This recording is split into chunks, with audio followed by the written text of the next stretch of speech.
بسم اللہ الرحمن الرحیم۔ فجر کی نماز کے بعد چھوٹی سی سورت 3 بار پڑھ لیں۔ سورج نکلنے سے پہلے گھر میں دولت کا ڈھیر لگنا شروع ہو جائے گا۔ محترم ناظرین، یہ وظیفہ بہت ہی طاقتور وظیفہ ہے۔ اس وظیفے کو کرنے والا کبھی بھی مایوس نہیں ہوتا۔ حضرت عائشہ رضی اللہ تعالی عنہا فرماتی ہیں، میں نے کبھی آپ صلی اللہ علیہ وآلہ وسلم کو کسی نفل کی ادائیگی کے لیے اتنی جلدی کرتے نہیں دیکھا جتنی جلدی آپ نماز فجر سے پہلے 2 رکعتوں کے لیے کرتے تھے، یعنی جلدی پڑھتے نہیں تھے، یعنی اس کی ادائیگی کے لیے آپ فکر کرتے تھے۔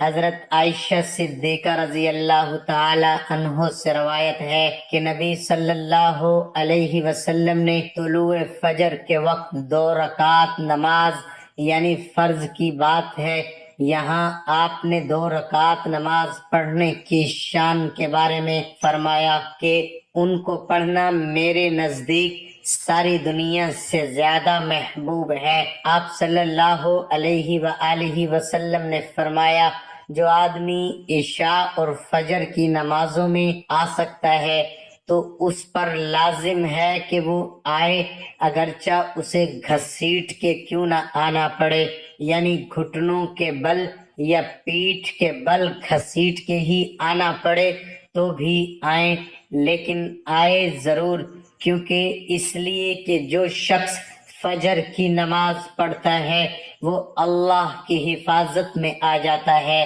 رسول اللہ صلی اللہ علیہ وسلم نے فرمایا، جس نے صبح کی نماز پڑھی بس وہ اللہ کے ذمہ ہے، اللہ کی حفاظت میں ہے، اللہ کے ذمہ ہو گیا۔ بس اللہ تم سے اپنی حفاظت کے بارے میں کسی چیز کا مطالبہ نہ کرے۔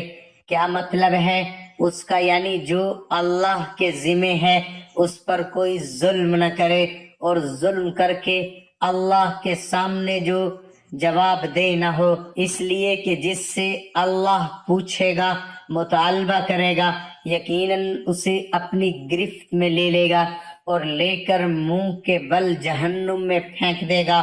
اس سے کیا بات پتہ چلتی ہے کہ جو شخص فجر کی نماز کی حفاظت کرتا ہے وہ اللہ کے قریب ہو جاتا ہے، اللہ کی حفاظت میں ہو جاتا ہے۔ کسی کو حق نہیں کہ اس پر ظلم اور زیادتی کرے۔ جو اس شخص پر زیادتی کرے گا جو فجر پڑھتا ہے تو وہ دراصل اس ذمے میں خیانت کر رہا ہے جس کو اللہ نے اپنے ذمے لیا ہے۔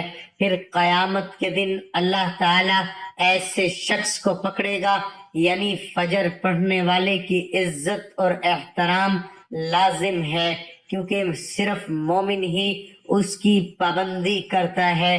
بہت سے لوگوں کے لیے فجر کی نماز بڑی بھاری ہوتی ہے، وہ ایک خاص وقت سے پہلے نہیں اٹھتے۔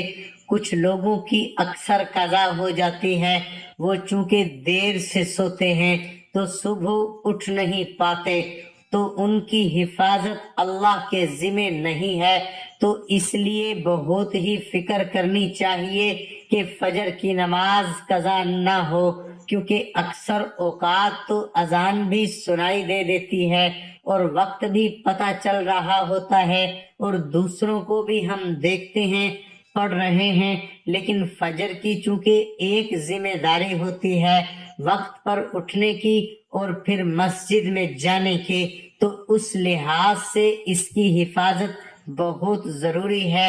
اور فجر پڑھنے والا شام تک اللہ کی حفاظت میں ہوتا ہے۔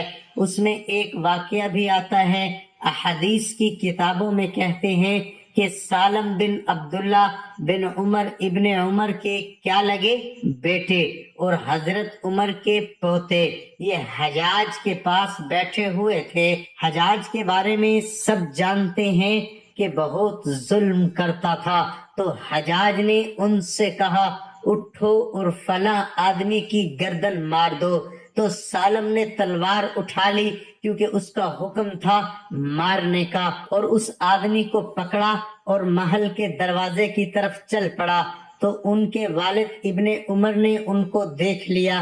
جب وہ اس آدمی کو باہر لے کر جا رہے تھے تو انہوں نے کہا کیا یہ واقعی ایسا کرنے جا رہا ہے؟ انہوں نے 2-3 بار یہ بات دہرائی۔ سالم نے اس سے پوچھا کیا تم نے فجر کی نماز پڑھی ہے؟ یعنی جس کو مارنے کا حکم تھا۔ کہا تم نے فجر کی نماز پڑھی ہے؟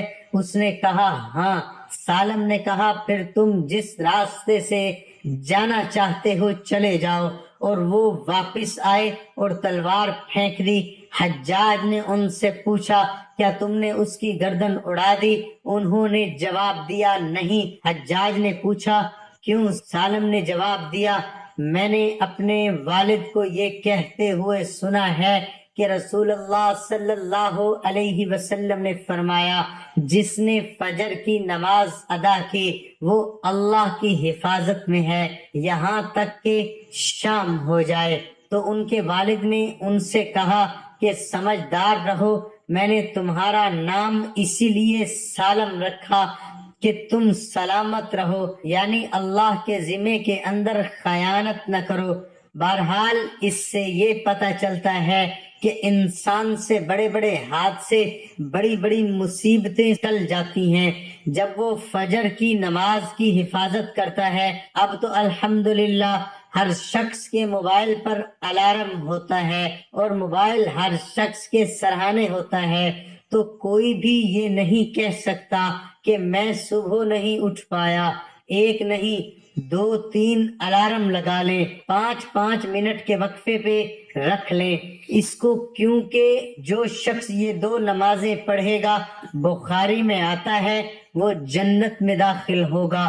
ایک اور روایت میں آتا ہے وہ آدمی ہرگز دوزخ میں نہیں جائے گا جس نے سورج نکلنے سے پہلے اور سورج کے غروب ہونے سے پہلے نماز پڑھی، یعنی فجر اور عصر کی۔ اور پھر آپ نے فرمایا ان نمازوں میں سستی نہ کرو اگر تم اللہ کا دیدار کرنا چاہتے ہو، اسی طرح کہ جیسے تم 14ویں کے چاند کو دیکھتے ہو اور تمہیں کوئی دھکم پیل کا بھی واسطہ نہیں پڑے گا۔ یعنی جو ان نمازوں کی حفاظت کرتا ہے وہ اللہ کے دیدار کے قابل ہوگا۔ اور پھر بعض اوقات لوگ رات قیام کرتے رہتے ہیں، آخری حصے میں سو کے فجر قضا کر دیتے ہیں۔ کیا ہے تہجد کے لیے اٹھے تھے، وہ آنکھ نہیں پھر کھلی۔ فجر کے لیے تو یہ نہیں ہونا چاہیے۔ عمر رضی اللہ عنہ کہتے ہیں میں صبح کی نماز باجماعت پڑھوں یہ مجھے اس سے زیادہ محبوب ہے کہ میں ساری رات قیام کروں۔ ساری رات کے نوافل سے زیادہ محبوب ہے کہ فجر کی نماز جماعت کے ساتھ۔ ہاں منافق پر فجر کی نماز بھاری ہوتی ہے تو منافقت سے نکلنے کے لیے، نفاق سے نکلنے کے لیے اس نماز کی پابندی ضروری ہے۔ ابی ابن کعب کہتے ہیں ایک روز رسول اللہ صلی اللہ علیہ وسلم نے ہمیں صبح کی نماز پڑھائی، اس کے بعد فرمایا کیا فلاں حاضر ہے؟ لوگوں نے کہا نہیں۔ آپ نے پوچھا کیا فلاں آیا ہے؟ لوگوں نے کہا نہیں۔ آپ نے فرمایا بلا شبہ یہ 2 نمازیں منافقوں پر سب سے بھاری ہیں، سب نمازوں سے زیادہ بھاری، یعنی فجر اور عشاء۔ اور اگر تمہیں معلوم ہو کہ ان میں کیا کچھ اجر و ثواب ہے تو تم ان میں ضرور آؤ، خواہ گھٹنوں کے بل ہی کیوں نہ آنا پڑے۔ تو اس لیے خود بھی اور اپنے گھر والوں کو بھی، اپنے بچوں کو بھی اس کا پابند کریں۔ تو ناظرین اب چلتے ہیں وظیفے کی طرف۔ نماز فجر کے بعد اول و آخر 3، 7 یا 11 بار درود شریف پڑھیں گے۔ اس کے بعد 3 بار سورہ کوثر کو پڑھیں۔ ایک بار میرے ساتھ مل کر پڑھیں بسم اللہ الرحمن الرحیم انا اعطیناک الکوثر فصل لربک وانحر ان شانئک هو الابتر۔ سورۃ کوثر پڑھنے کے بعد آپ نے اللہ تعالیٰ سے دعا مانگنی ہے جو آپ کی حاجت ہے۔ اللہ تعالیٰ سے صدق دل سے دعا مانگنی ہے، صدق دل سے مانگی گئی دعا کبھی رد نہیں ہوتی، اور اس کے ساتھ نماز کا اہتمام لازمی کریں، کیونکہ نماز پڑھنا ہر مسلمان مرد اور عورت پر فرض ہے۔ اللہ تعالی ہم سب کو 5 وقت نماز با جماعت ادا کرنے کی توفیق عطا فرمائے، آمین ثم آمین۔